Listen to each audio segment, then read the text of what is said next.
Hello, good morning, good afternoon, welcome. Today is Sunday, June 12th. Let us set our intentions and make aspirations by saying the four immeasurable prayer. May all beings have happiness and the causes of happiness. May all beings be free from suffering and the causes of suffering. May all beings not be separated from the happiness that has never known suffering. May they rest in equanimity, free from attachment, anger, and aversion. So these t-shirts, this is the Jikun Kagu symbol. So Victoria was just with Garchen Rinpoche in Arizona, and he is very happy that this class is still going on and is going on, and he's really happy with all of us for doing it. Made him, he thinks it's a really good thing, which I'm really happy. And he asked us to wear these.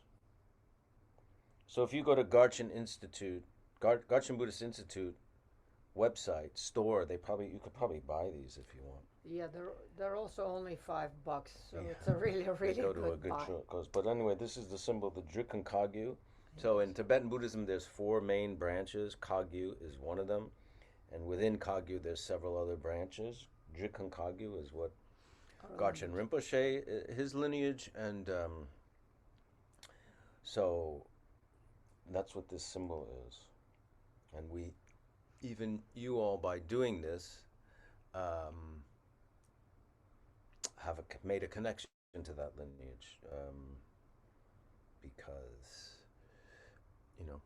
what we're discussing and what we're working on has all been given to us by Garchen Rinpoche, and we did this class also at his, with his approval and encouragement. So you have all made that connection to that lineage as well. So he asked us to wear this, so I'm wearing this. I certainly wouldn't choose to wear this out of my own volition, but if he says so, I will gladly do it. So we'll meditate today. We're gonna go over a couple of things that came up last week that I want to elaborate on, and Victoria has a couple of things she wants to share. But why don't we start with the 9 purifying breaths and just take that right into a meditation, a session of meditation. Remember, if you start with the right hand, you tuck the thumb under the ring finger. That's the Vajra fist. To the left nostril. Into the right channel first.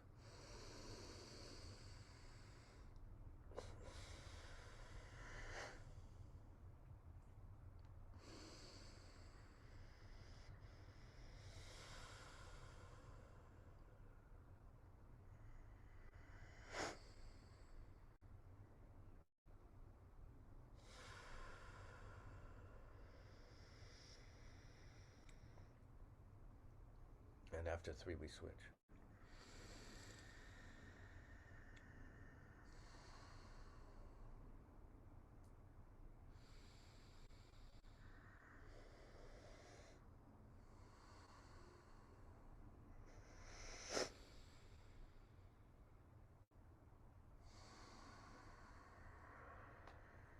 Into the central blue channel.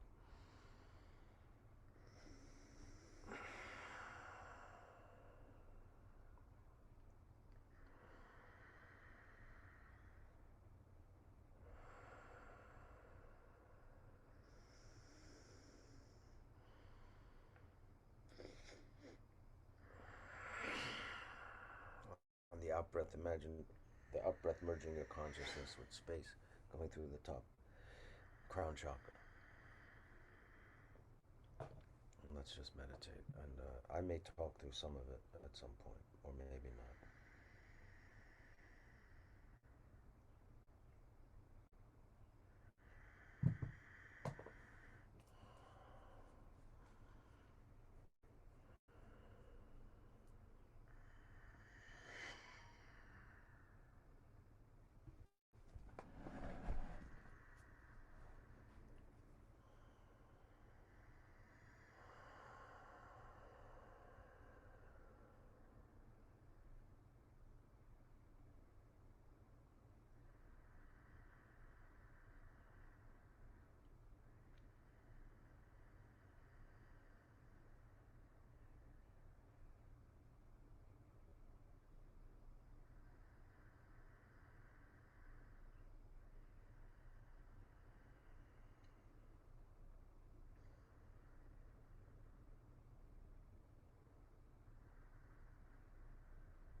focus on the breath, where the breath is moving, where the nostrils meet the upper lip.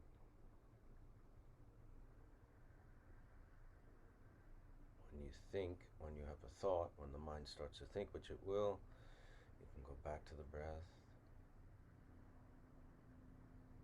You can visualize the thought arising like a cloud in the limitless, stainless clarity of the sky, which is your mind.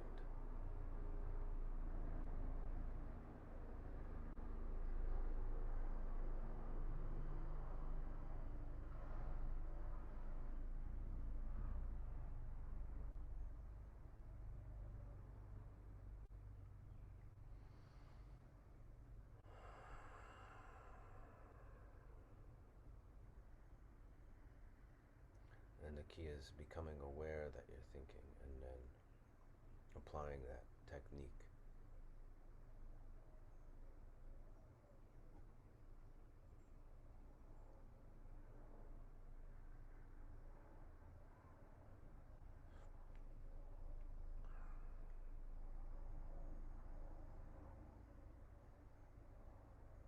Becoming aware what the mind is doing, which is completely antithetical to how we've been habituated for our lives, many lives.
Back to the breath.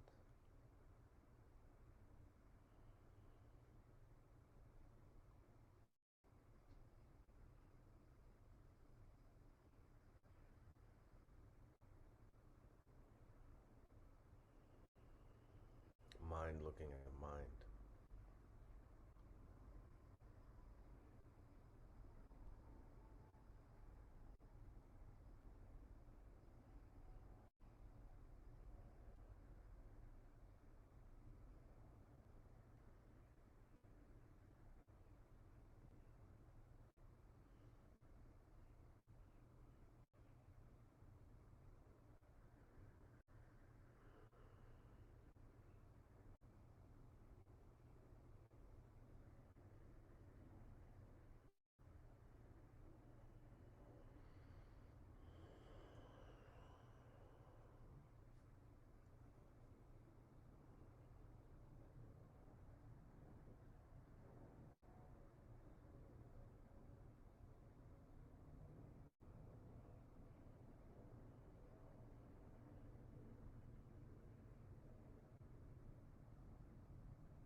Using your mind, using your attention to look at your mind, see what it's doing.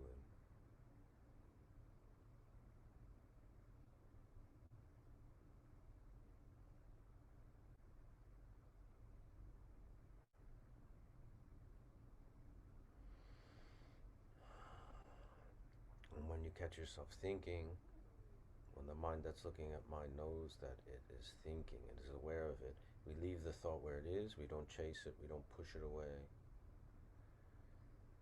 and we settle back into that limitless clarity, sky-like nature of mind. It's spacious. There's room to settle into, to relax into, open to. And the qualities that go with it, that calm, that clarity,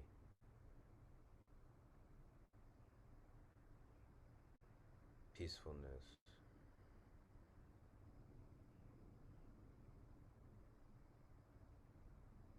spaciousness, vastness,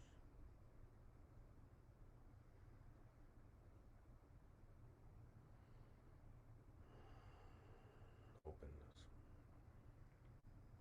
Let's settle into those settle into that nature, those qualities. This is there.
Once you're aware that you're thinking, watch the thought dissolve like a cloud dissolving back into the sky from where it came.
Excellent.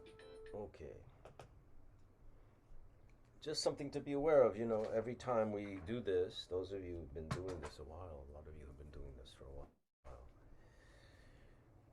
just have faith and trust in the fact that, the state of calm and openness that we go to when we meditate is always there. It's not something that we're manufacturing, it's something that we're like clearing off, like the clouds and the thoughts and the busyness of the mind. And that nature of mind is always there, that peacefulness, that calm. We're not creating it, you know. We get to that place every time we meditate and just have faith and confidence in that nature. So I just wanted to go over something that came up last week, really about abortion. Um, an important thing, there's a big difference between Buddhism, I think, and some of the other major religions. And one is that the ultimate aim of Buddhism is not necessarily to, and not really, to create a social structure. You know what I mean? It's much more about an individual's path, an individual dealing with their own mind. For instance, there's no real Buddhist marriage ceremony. You know what I mean? Those cultural that we connect our family to and rites of passage to and things like that that we have in other religions are not quite, we don't really have that in Buddhism.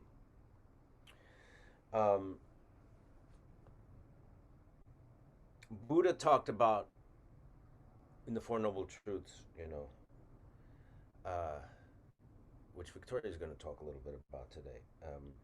The path away from suffering is the Eightfold Path, which is the Eightfold Path is right view meaning the Buddhist view of impermanence and interdependence and dependent arising and emptiness. Right intention, very important. Right speech, right action, right concentration, right livelihood, right effort, right mindfulness. And we're going to single out intention here. This is what we're going to, how we're going to address this topic. Buddha also talked about the 10 non-virtuous actions which should be avoided. He didn't say, "Thou shalt not do these," and if you do this, Buddha's going to punish. Buddha is not this omniscient kind of judge that's going to, punish or reward. Basically, what Buddha's saying is the 10 non-virtuous acts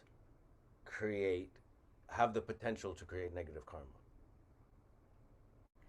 What we're trying to do through our practice is through, our actions of body, speech, and mind to create positive karma so we can practice the Dharma, that we can realize the nature of mind, that we could be a benefit to others and in our future lives. We can continue that practice. The 10 non-virtuous actions are killing, stealing or taking what is not given, sexual misconduct. Those are the 3 of the body.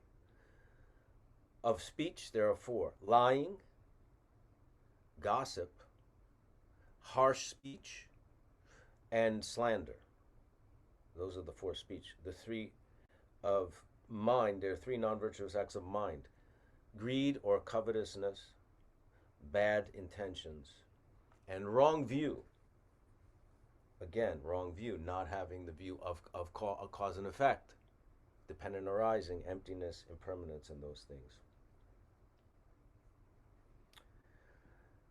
That said, all these non-virtuous acts have to be taken into consideration with intention because, for instance, lying, not telling the truth, done with beneficial intention, sometimes can be a good thing, right? Say you see your mother or your father or someone who doesn't, they're looking older or they're looking sick, and you tell them they look good and it makes them feel better,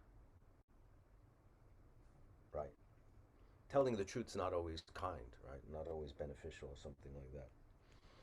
Taking what is not yours, taking from someone, you may have to take something from someone that's going to hurt them or something like that. That's literally taking what is not given to you, but you're doing it with the intention of benefiting them. In terms of abortion, when we spoke about this a little bit, if it's your karma to become pregnant, right, and your karma that you're not sure if you want to have the child or not, and your karma where you're considering to have an abortion, you're taking into consideration if this child is going to have an extremely difficult life that's going to cause a lot of suffering to the child and to the parents or to the family, for whatever reason, that intention has to be left up to the mother, and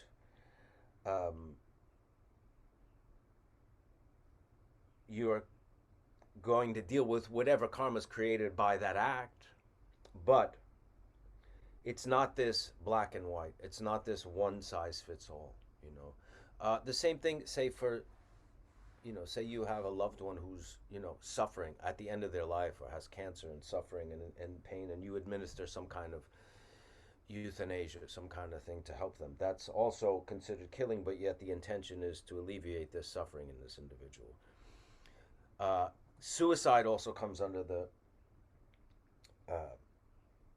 10 non-virtuous acts, the non-virtuous act of killing oneself,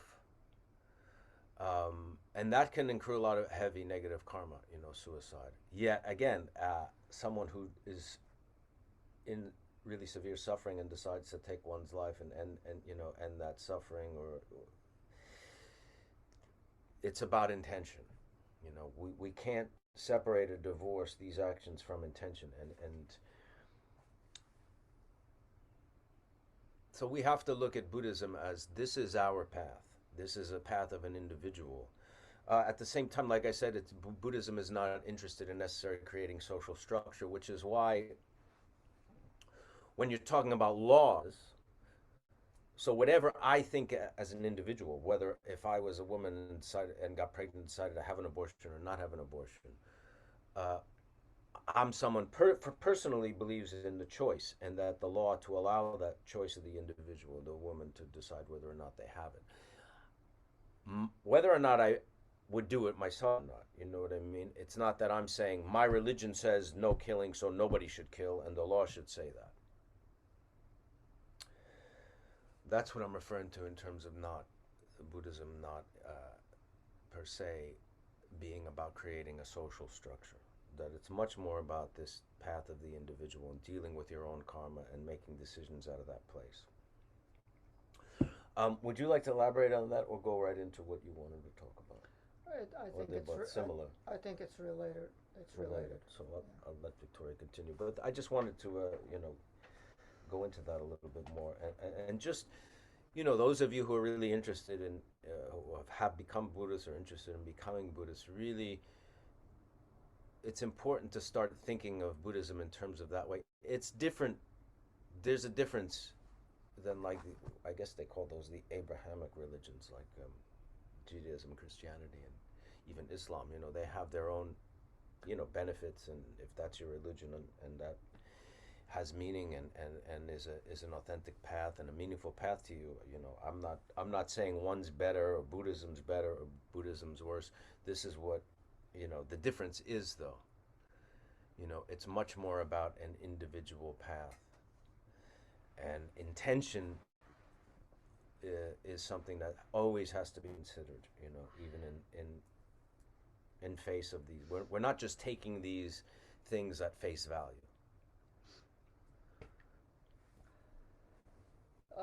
Yeah, we're not taking these things at this value in Buddhism. There's also, even though we have precepts and we take them very seriously,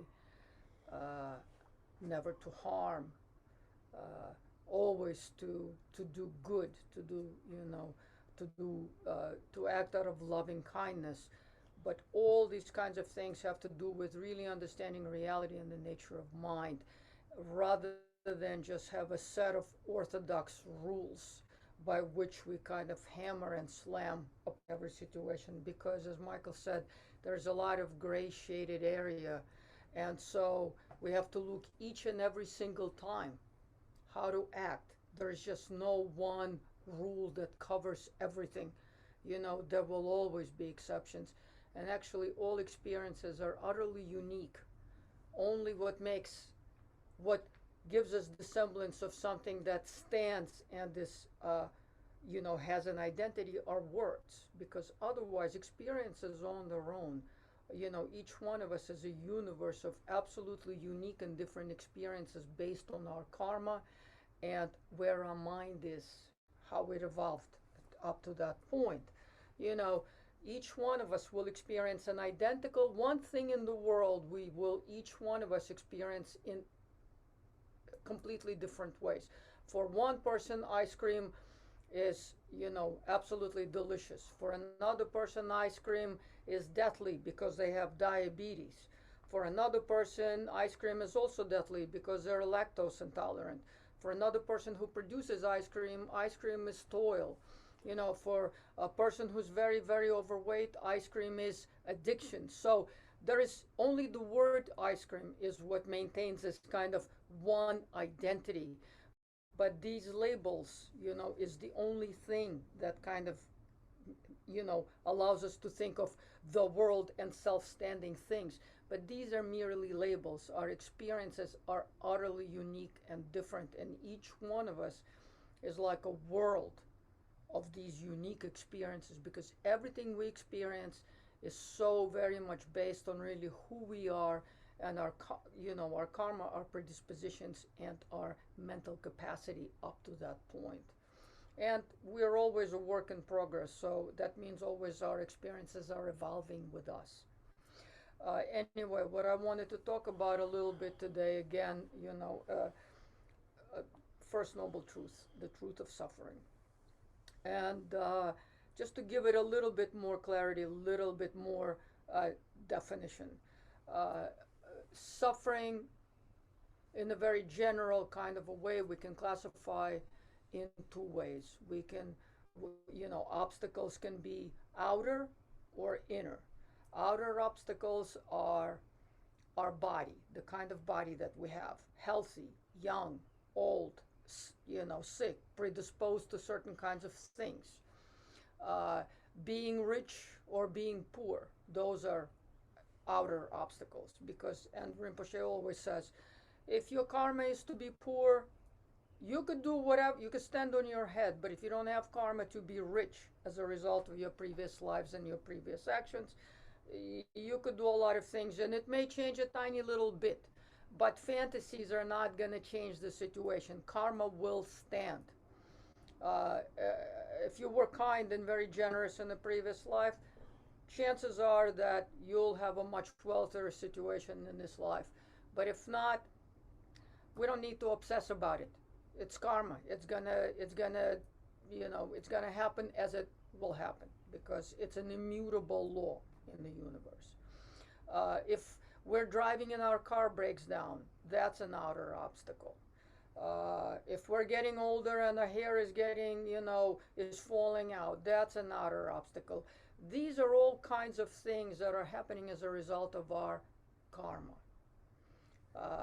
To deal with these things, we need two things. We need the view. We need to understand the impermanence, and you know, this portion relates to how we understand the relative portion of our life, and that's where we need karma, cause and effect, impermanence, and interdependence. Those three things. That's the relative level of reality. So we need to understand, well, you know, our body is aging, and so ailments are these outer obstacles that go with the process of impermanence. If we get a virus because we are flying on a plane without a mask, that's where we need to understand this is my karma, for one, and everything is karma in the relative sense. You know, and interdependence, because I was sitting next to a guy who wasn't wearing a mask, and you know, the virus is airborne. I got it from him, but it's also my karma to have gotten it, because Rinpoche always also stresses that when we have illnesses, whether we have them or not, has to do with our karma, you know, and when we receive bodies that may already be ill, we can start to experience illnesses at a very, very early age. Those are outer obstacles that pertain to our karma from our previous actions, causes and results of our previous lives and our actions. All these kinds of things, you know, our house burns down, we lose our bank account, you know, we get fired, or in the opposite direction, you know, our situation improves, we convalesce, we get better, we get stronger, we can run a marathon at the age of 70. You know, our marriage falls apart, but we marry someone who is the love and the joy of our life. Those are all outer karmic things. That's outer karma. For that, we need to understand the relative. We need to understand the relative conditions of our life. And we also need the 6 paramitas. We need patience, we need diligence, we need perseverance, because there is no reason to waste time and get very angry about these kinds of circumstances when we simply know this is our karma that we're working through. It's like eating and having digestion. These things are going to happen as results of these processes, and these processes, we can move them and shift them a little bit, but mainly what we can shift are not so much the processes, but our perception of these processes. Whether we take these illnesses and understand them as purifications, and we want to convalesce and we want to get better, and we do it with diligence as opposed to complaints and being miserable and being creating extra obstacles on our path. And so this is how we get from the outer, we get to the inner obstacles. Now, inner obstacles are mostly obstacles that we create for ourselves. For example, we have an illness, but instead of understanding that this is a result of our karma, and instead of guarding ourselves with patience and with awareness and with perseverance and diligence and ethical discipline, we start to bitch about it. And so now we're internalizing what's happening on the outside. We're going, oh my God, it's only happening to me. Why me? What is this? And blah, blah, blah. And very often, after we've already gone through the event and the event has ended years and years ago, we will regurgitate the event and we'll go, why did it happen to me? Only me. I am the one to whom it happens. That is the creation of inner karma. When we regurgitate anger or jealousy, ignorance, we create these inner obstacles. A lot of times these inner obstacles are social constructs, constructs created by our society and created by our parents, which we inherit, but we are not aware that we have taken them for face value as if they're true. And then there are also our own inner constructs. I want to be the head of the state. I want to be the head of the company. I want to be the top ballet dancer. I mean, I'm not saying we should live without aspirations, but often these aspirations become obsessions. As you know very well, often, things that we first initially simply like or enjoy become addictions. So this is very, very important for us to understand and to deal with these mechanisms, take these inner obstacles and truly try to dissolve them. Because we, first of all, don't have to be plagued by things that happened to us 10 years ago. My parents were so horrible, did this, and this to me. But this was 10 years ago, and yet today you're still reliving and regurgitating that suffering because there is some kind of an addictive element to that suffering. We want to be in that place. We want to blame. We want to feel the pain. We want to re-experience that suffering. We want to bring it up from its grave and regurgitate it again. Those are all inner sufferings, inner obstacles. Sufferings are obstacles, obviously. And obstacles are suffering. Then there's this whole other kind of a group of inner obstacles and inner suffering as a result of them, which are so very much produced out of our ego. I want to be the best. I have to be the greatest. I have to have a bigger house than my neighbor. I have to have a bigger car than my neighbor. My kids have to be better. They have to have better clothes. These are the kinds of constructs that are very prickly and very painful. And every time that we have a construct where we are living in a comparison to someone, where we are living in a jealousy and we want to be better than them, or we want to have more than them, or we are angry at them because they maybe are better than us, maybe they're kinder than us, maybe they're more beautiful than us. These forms of anger and jealousies could be very, very subtle. We don't recognize them, but innately we live in this kind of a very painful situation because we are not aware that it has nothing to do with our neighbor or that person that I'm angry at. It actually has to do with my internal mechanisms. What we need to do is, when we're trying to dismantle these inner obstacles and diffuse them and eventually completely kind of, deconstruct and diffuse them, simply just dispel them, uh, make them disappear. What we have to do is, when we're dealing with difficult internal emotions, especially situations that happened to us many, many years ago, and you're noticing that we're regurgitating them over and over and over again.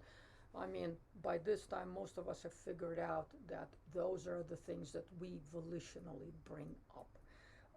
No one can do anything to us. What happens to us, our suffering, is a result of our perception. Uh, so when we're dealing with difficult emotions, don't say to yourself, I'm angry at him and he caused me to be angry.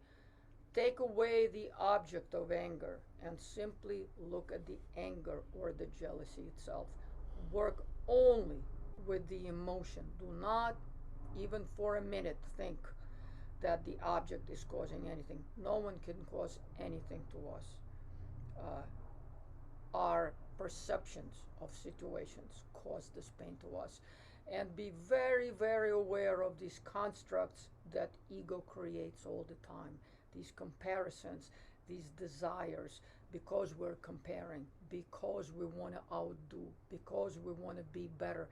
And also, please remember that, when we're living in this world of fantasy, that's very, very painful to us all the time, because every time we have this little bump in contact against someone, oh, she's got longer legs, she's got better hair, she's got better skin, she's younger, that one's more rich, he's got what I want, they have better this and this. Those experiences are the very essence, the ground of suffering. And the biggest thing, what happens is not just that we're experiencing, suffering because of our ignorance. The biggest thing that happens is that in the meantime, our life goes by without us really knowing who we are, what our mind is, our basis, are truly what we should be, what makes us truly happy, because we're living in these created and inherited fantasies that we very often don't really understand who the architects of these fantasies and constructs are. But we are the architects. We allow these fantasies to persist, and we create these fantasies, even if we inherited these fantasies from our parents and from society. We've absorbed all these norms through language and through culture. But as long as we persist within those parameters, in those little eggshells, these hardened little eggshells that our ego creates, because it's our ego that tells us, oh, I have to be the boss of this company. Oh, I have to have this big thing. Oh, I have to have this. And so I will work 3 jobs because, we have to separate our necessities. How much is it really necessary to be happy? How much is it necessary to give to our children? How much is it necessary to sustain ourselves? Away from these elaborate fantasies that are really hurting ourselves and also preventing us from really knowing and living within the boundaries of the things that are our innate happiness. And I just want to read a couple of little quotes from this amazing book that I recently finished reading. Not really finished, because I'd be reading it for another years. No Self, No Problem by Anam Tupten. A-N-A-M and Tupten. T-H-U-B-T-E-N. No Self, No Problem. Fantastic book. Um, when we try to construct and maintain the illusion of the self, we suffer quite a lot. We experience insecurity and madness because we're trying to uphold something that is already always falling apart. And what's falling apart are constructs, because constructs are not real. We have to maintain them and upgrade them all the time. I need this, I need a bigger this, and I am a this, and I am a that. Self is already always falling apart because self is a construct. Suffering is already falling apart because those experiences we regurgitate. My mother did this to me. That guy said this to me 3 weeks ago at work. We maintain these things by bringing them up over and over and over again. And so Anam Thupten says this suffering is always falling apart because it isn't real. We bring it up over and over again. We regurgitate it. And by the way, it also costs us. The cost of that regurgitated suffering is that we don't experience the sky. We don't experience the trees. We don't experience our partners and our children. Because we're always in this kind of fantasy land of these constructs of maintaining this hard eggshell that's prickly and painful. And who is working so hard, 24 hours a day, trying to keep samsara together while complaining about it at the same time? Who is that person? And that person is this construct of the ego. It is us. See how much suffering and anxiety we can go through just trying to secure and maintain this identity, this eggshell that we call the self. Many people want to be the boss, a leader in this conventional world. Many people want to be elected mayor or president because it will become their identity, or they desire it to become their identity. And many people inflict much pain and suffering on other people in order to sustain that identity. Through history, leaders have sometimes served as amazing archetypes or models, demonstrating how destructive and dangerous ego identity can be. Millions of people have lost their lives and suffered greatly because of people fighting over a position. What is a position? It is unreal. It is illusory. Attachment to any identity can be very violent and destructive, and this is the very makeup of samsara. Now the question then comes, how do we break this down?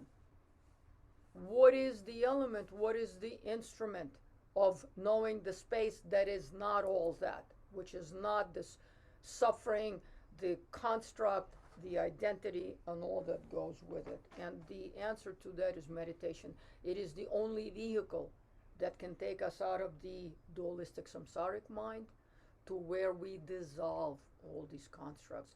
Remember, meditation is where we dissolve the self into the nature of our mind. It's where we relax all these painful, prickly things. And so we have to understand meditation as this dissolution of constructs, dissolution of self, dissolution of dualistic mind, of self and the other, and this painful in-betweenness that is a result of maintaining this dualistic mind. And so this really is what the nature of meditation is. This is the kind of a medicine and the tool, and it's the only place where we can know our limitless self. That's why we call it empty. We call it empty because it is the space from which everything arises. It's not any one particular thing. The dualistic mind are all these particular things mashed into the egg, fighting against each other and producing a lot of suffering as a result. Our nature of mind is the space, limitless space, where we can experience the nature of mind. We can experience the nature of ourselves without the prickliness, without the suffering, and without the pain. That's why we meditate. We also meditate in order to be able to recall that space and connecting to that space in our difficult moments, And I just want to read one more very important quote. In Buddhist terminology, truth is called emptiness because truth is empty of all illusion. Do not mistake this emptiness for nihilistic nothingness. Emptiness is the source of all things. Emptiness is the infinite realm of love and compassion. Emptiness is the divine fire that burns all concepts and the holy water that washes away all misery. And that's why we meditate. That's what meditation is. Okay, we'll go to some questions. Thank you. Sorry. Victoria. Sorry for what? It took a little long. Please spell out the website, reference for review.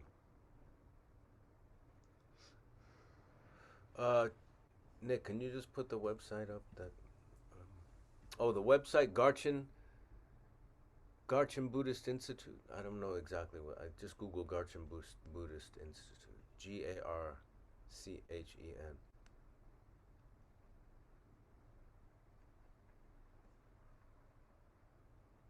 How does someone new to Buddhism address destructive actions that they previously engaged in? Is it important to acknowledge that they happened, or viewing my journey as a clean slate? You want to answer Of that? course, it's important to acknowledge that they happen because there will be consequences and we have to live with these consequences. But if you know that these consequences are like undergoing a life-saving surgery, and you know that after treatment your life is will improve and you will mend and heal, and then you can start a new chapter of everything. It's okay. And of course, you always have to tell yourself. Remember, ignorance, not understanding the view, not knowing the nature, knowing the nature of mind, knowing the nature of reality is not a fault. Ignorance is like an illness. We cannot call it bad or good. Ignorance is the kind of the underlying condition of being here in samsara.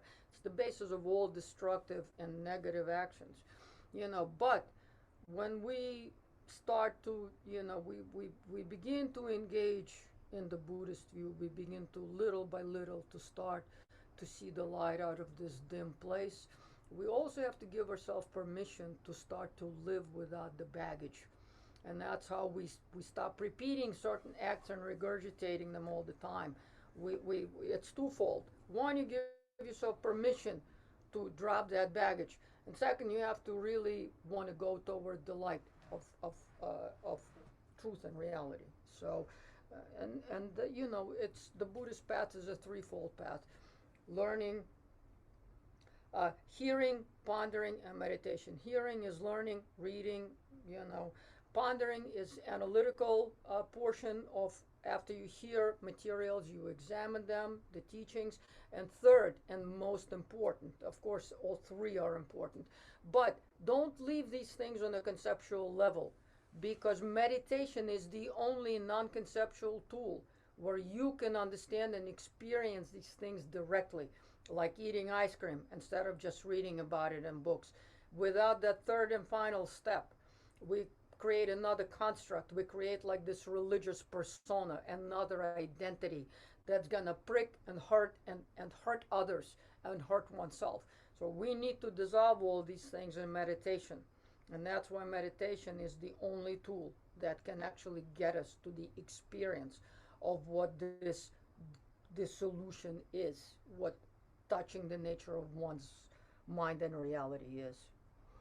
It's also good to examine past actions to see what our own habitual patterns are, how we've engaged with the world, with people, and engaged with the world in the past through habitual responses, intentions, motivations that are, karmic, our karmic kind of predilections based on this life and prior lives, and seeing how those things have created more negative karma. So now that you're meditating, like Victoria said, hearing, pondering, meditating through the Dharma, you can start to see exactly how these things have manifested in the past, and that awareness in this new context can give you pause for the future, so you don't continually engage in these habitual patterns. So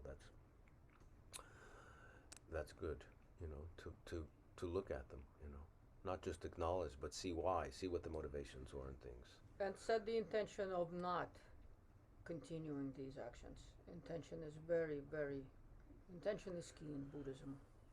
If our negative karma made us poor and not in good health, can we work in the present to reverse that situation? You must not confuse karma with fatalism, fatalistic things, or destiny. Karma and destiny are very different things.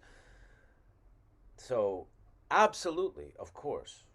I mean, what Victoria was saying is, if it's your karma to never be rich in this lifetime, no matter what you do or how much you work, it's not going to happen.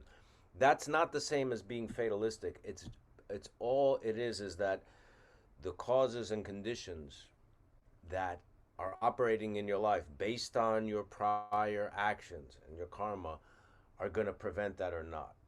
You know, prevent that from happening, allow that from happening. That should not be, but we don't know that. You know what I mean? We can't say, my karma is to never be rich in this lifetime, is to never Yes. be in good health in life. We don't know that. Only a Buddha knows what our karma is. Of course, you can work toward and you can change. Otherwise, you're just talking about, you know, destiny and fatalistic kind of things, which is not what karma is. You can absolutely, you know, in this, you know, you don't know if your karma was to be a Buddhist or not, and now suddenly you're studying Buddhism. You know what I mean? Right. You didn't know that prior to. So the key thing is knowing all we have is the present. Whatever our karma has led us to this moment, right now, today, Sunday, June 12th, we're doing this meditation class discussing the Dharma together. Our karma has led us here. What we're going to do with this in the next moment, in the next day, in the next year, in the next life is, you know, we don't know. You know, it's going to depend on the actions that we take in the moment and how we apply ourselves. You know. So karma can also be purified. Remember we spoke about that in the past. You know, that negative karma can be exhausted as well. You can be experiencing suffering that's based on negative karma created in the past, and by going through that suffering, that karmic tendency, that karmic seed is now that cause and condition is now exhausted. And actually, that's what illnesses are, is the purification and exhaustion of negative karma from previous deeds, possibly from previous lives. Also, point to be made, very often we have enough of what we need. You know, it's about not becoming obsessed, attached, and obsessed to desire for these social constructs like being rich. You know, very often we live in this fantasy land and we cause a lot of suffering to ourselves and others if we are obsessed by these kinds of things. Karma will certainly improve if you engage in positive and virtuous activity.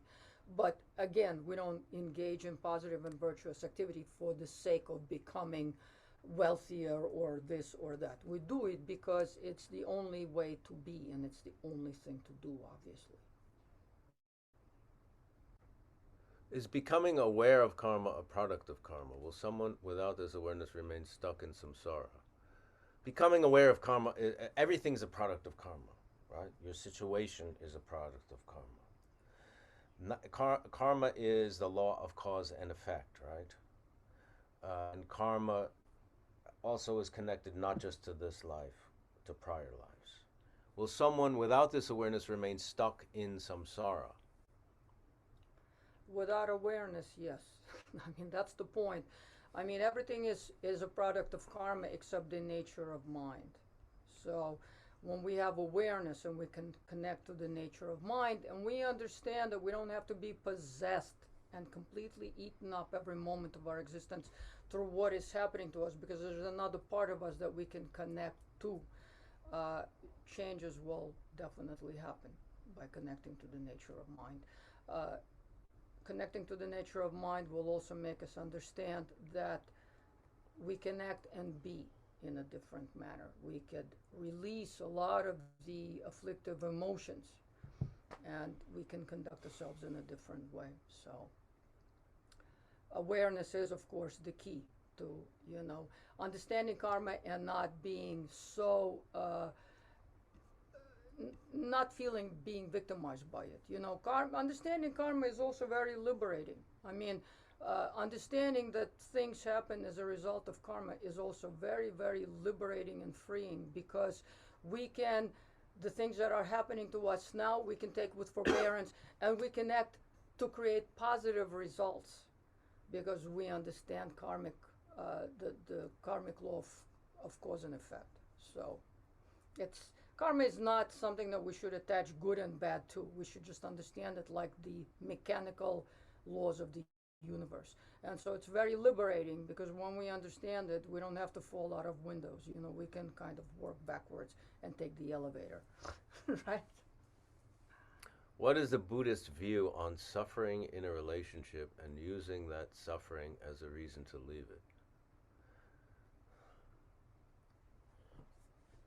Remember, the Buddhist view, we're talking about very specific things.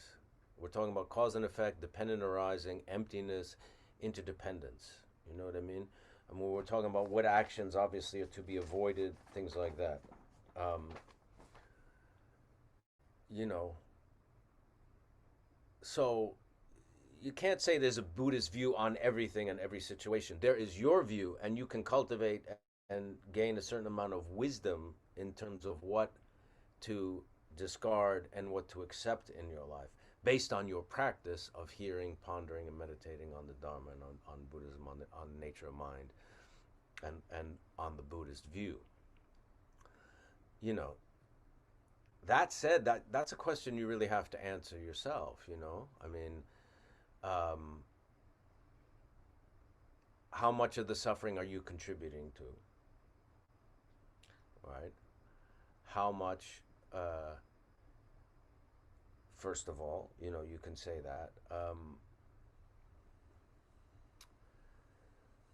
Is it something that you feel can be transcended, that can be transformed? And if, you know, and these are things that the way Buddhism can help you, right, in this situation is that because of your practice, again, hearing, pondering, and meditating on the teachings, on the Buddhist view, to gain wisdom, that you can actually have some clarity as to what's really going on. Not taking it as the face value of your habituated interactions with the world and with others, you know, because, you know, then you're basically kind of suffering under a certain delusion and habitual reactions to situations and to people, basically.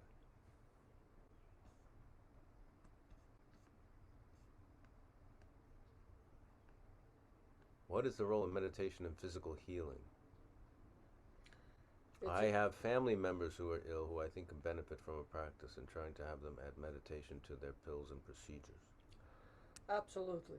I mean, I would say that, uh, not only the mind heals itself when we can deconstruct uh, ego structure, but the body as well, because the body often will manifest what is happening to us on a mental and spiritual level, on an emotional level. So when we dissolve a lot of that baggage, physical things definitely improve. That's why you can see like the lamas will go into their 80s, 90s, and hundreds with complete sharp faculties, and also much less physical wear and tear, even despite years of hardship and difficult situations. Meditation is an incredibly, anytime that you're going to get in closer to the nature of your mind, healing will be experienced unquestionably. Victoria, I'm struggling a bit with what you were saying about inner obstacles and how rehashing a trauma is somewhat addictive. I guess I frequently think about my own, but I use it as a reminder to treat people differently than I was treated. So I don't view it as daily suffering. If you're not suffering, if it's just a tool that you use to guide others to not remain in that place, what I was really addressing is that very often we go back to a familiar place. We kind of have the same dream recurrently over and over again. And even though that dream has a lot of atmosphere of suffering, we bring it back and back and back because there is an addiction to that particular place, to that particular feeling and that atmosphere. So we have to really separate the subject that we think is inflicting the suffering on us from the feeling of suffering itself, because we have to really kind of dismantle again. So much is our perception of the situation. To one person, a certain situation is bearable. To another person, the situation is crushable. In dependence on their mind and their ability to perceive what's happening. Um, our perceptions will vary so much based on our inner inner mental state and our ability to see within a bigger open space.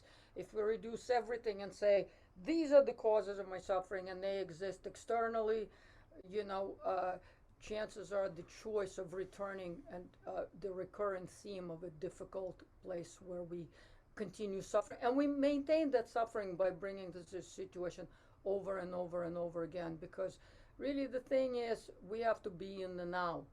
And you know, it's very often, you know, people will sit in hot tubs with champagne in their hand and talk about how difficult everything is, which is kind of that's what we have to look at.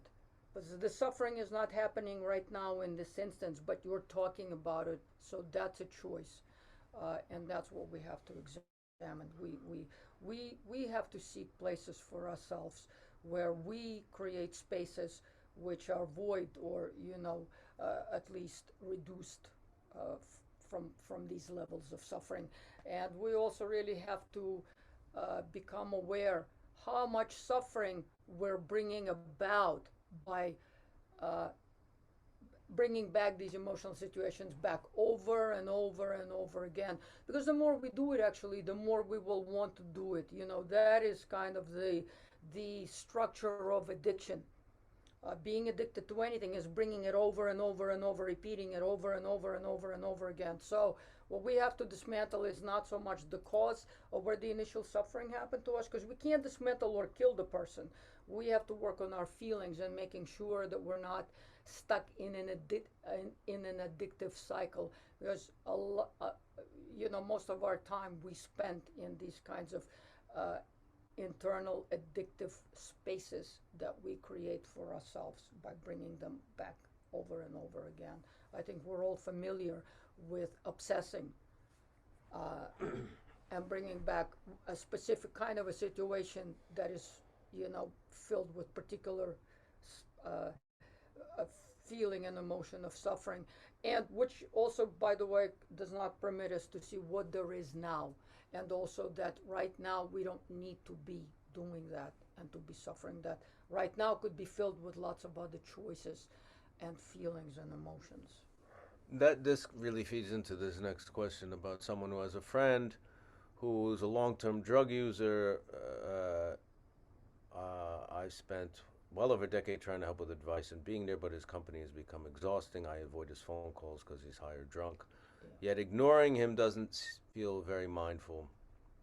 Also leads to agitation. My gut is telling me to express what's on my mind, but I don't want to be seen as preaching. Who am I to tell a man how to live his life? I'm also concerned strong words could see him spiral further.